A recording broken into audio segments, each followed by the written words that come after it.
അയ്യോ, ഈ രാത്രിയിൽ ഒറ്റയ്ക്ക് വരാൻ നിനക്ക് എങ്ങനെ ധൈര്യം വന്നു മോനെ? പഠിക്കൽ വരെ മൂത്തടുത്ത് രാമേട്ടുണ്ടായിരുന്നു. അതുകൊണ്ട് അമ്മ അങ്ങനെ ചോദിച്ചത്. രാത്രിയിൽ ഞാൻ ഒറ്റയ്ക്കൊന്ന് എന്നെ ആരെങ്കിലും പിടിച്ച് വിഴുങ്ങോ? ഇന്ന് എത്ര കാലം കൊണ്ട് ഞാൻ കാണുന്നു മോനെ. അമ്മ എന്ത് കണ്ടു? ഒരു കുന്തവും കണ്ടിട്ടില്ല. അത് ശരി, നീ വല്ലതും കഴിച്ചോ? എനിക്കൊന്നും വേണ്ട. എന്റെ ജോലി പോയമ്മേ.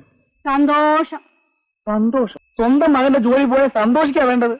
ഇങ്ങനെ അമ്മയെ ഞാനും കണ്ടിട്ടില്ല. ഇപ്പൊ കണ്ടില്ലേ, ഒരു വലിയ കോളേജ് അധ്യാപകൻ. നീ അവിടെ പണി കിടക്കുകയാണെന്ന് ഞാൻ അറിഞ്ഞു. ആർക്ക് വേണ്ടിയടാ ഈ ത്യാഗമൊക്കെ? അത് ശരി.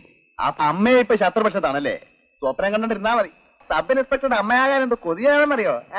അയ്യടാ, പോലീസ് പണിക്ക് നീ കൊള്ളത്തില്ലെന്നും നീ പേടിത്തൊണ്ടനാണെന്നും എനിക്ക് അറിഞ്ഞൂടെ. നിന്റെ അച്ഛനെ പോലെ എനിക്ക് തലയ്ക്ക് വട്ടൊന്നുമില്ല.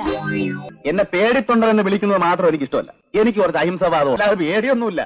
അമ്മ ബെറ്റ് വെക്കുന്നു, ഈ ഇരുട്ടത്ത് ഞാൻ ഒറ്റയ്ക്ക് ഈ വീടിന്റെ പടിക്ക് പോയി നിൽക്കുന്ന അമ്മയ്ക്ക് കാണണം. അയ്യോ, അങ്ങനെ സാഹസങ്ങളൊന്നും കാണിക്കരുതേ. വഴിക്ക്